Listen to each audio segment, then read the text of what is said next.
வணக்கம் அன்பார்ந்த உறவுகளே. ட்ரெய்லர் வெளியான போதே விளையாட்டில் மதத்தை கலந்திருக்கீங்க என்ற வசனத்தின் மூலம் சமூக வலைதளங்களில் பரவலாக கவனம் பெற்ற படம்.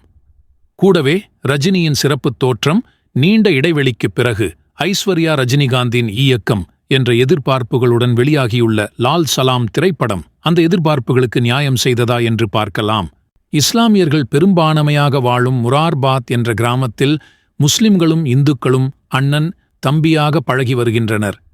அந்த கிராமத்தில் இருந்து இளம் வயதில் மும்பைக்குச் சென்று அங்கு பெரிய தொழிலதிபராக வலம் வரும் மொய்தீன் பாய் ரஜினிகாந்த், மகன் சம்சுதீனும் விக்ராந்த், அவரது நெருங்கிய நண்பரின் மகன் திருவும் விஷ்ணு விஷால் சிறுவயது முதலே எலியும் புலியுமாக இருக்கின்றனர். கிரிக்கெட் போட்டியில் ஏற்படும் சிறு மோதல் பெரிய கலவரமாக வெடித்து அண்ணன் தம்பிகளாக பழகி வந்த இந்து முஸ்லிம் மக்களிடையே பெரிய பிளவு ஏற்படுகிறது.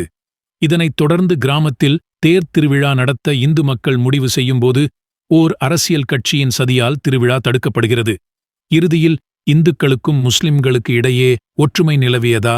தேர் திருவிழா நடந்ததா? இதில் மொய்தீன் பாயின் பங்கு என்ன என்பதை பேசுகிறது லால் சலாம். மதங்களை முன்னிறுத்தி விவாதங்கள் தொடர்ந்து எழும் சூழலில் இப்படியொரு கதைக்களத்தை கையில் எடுத்த ஐஸ்வர்யா ரஜினிகாந்தை மனதார பாராட்டலாம்.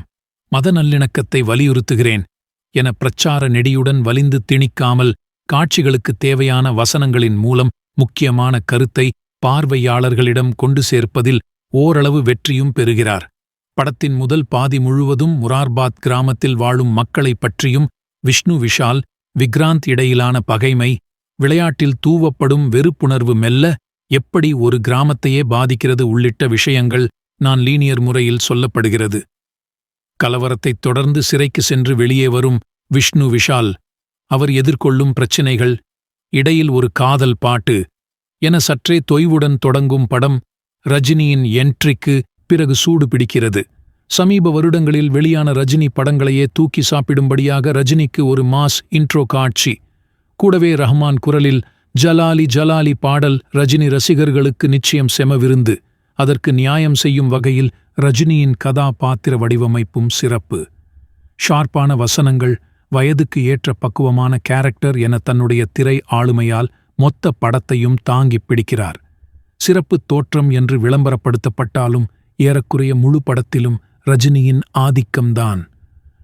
மத நல்லிணக்கம் தொடர்பாக ரஜினி பேசும் வசனங்கள் அனைத்துக்கும் அரங்கம் அதிர்கிறது. குறிப்பாக கிரிக்கெட் மைதானத்தில் மைக்கில் பேசுபவரை அழைத்து பேசுவது, இந்துக்கள் முஸ்லிம்கள் இடையே அமைதியை ஏற்படுத்த நடக்கும் கூட்டத்தில் ரஜினி பேசுவது ஆகிய காட்சிகள் கூஸ்பம்ப்ஸ் ரகம். படத்தின் பிரச்சனையே முதல் பாதி நான் லீனியரில் சொல்லப்படுவதுதான். நிகழ்காலம் கடந்த காலம் இரண்டுமே 6 மாத இடைவெளியில் நடப்பவை என்பதால் இரண்டுக்குமான வித்தியாசத்தை புரிந்து கொள்வதில் குழப்பம் ஏற்படுகிறது. போரடிக்காத வகையில் காட்சிகள் அடுத்தடுத்து நகர்ந்தாலும் இலக்கில்லாத வகையில் எங்கெங்கோ செல்வதால் எந்த இடத்திலும் படத்துடன் ஒன்ற முடியாத நிலை ஏற்படுகிறது. ஸ்போர்ட்ஸ் கதைக்களம் என்று விளம்பரப்படுத்தப்பட்ட படத்தில் மிகச் சிறிய அளவே கிரிக்கெட் தொடர்பான காட்சிகள் இடம்பெறுகின்றன. அவற்றிலுமே எந்தவித பரபரப்போ அழுத்தமோ இல்லை.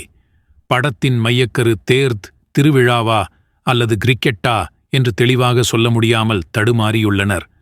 எடிட்டிங்கில் கூடுதலாக கவனம் செலுத்தியிருக்கலாம். பல காட்சிகள் ஒன்றோடு ஒன்று தொடர்பற்றவையாக இருக்கின்றன.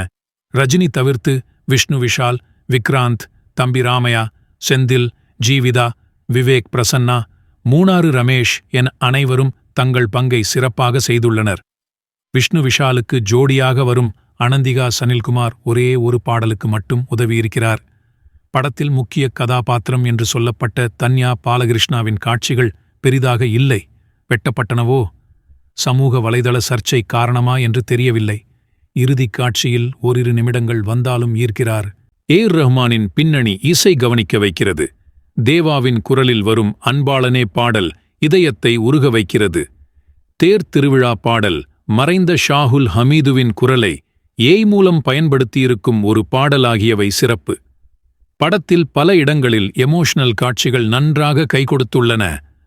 குறிப்பாக செந்தில் தனது மகன் குடும்பத்தை பற்றி பேசும் காட்சி, மருத்துவமனையில் இருக்கும் தனது மகனை நினைத்து ரஜினி அல்லாஹ் என்று கதறி அழும் காட்சி ஆகியவை நெகிழச் செய்கின்றன.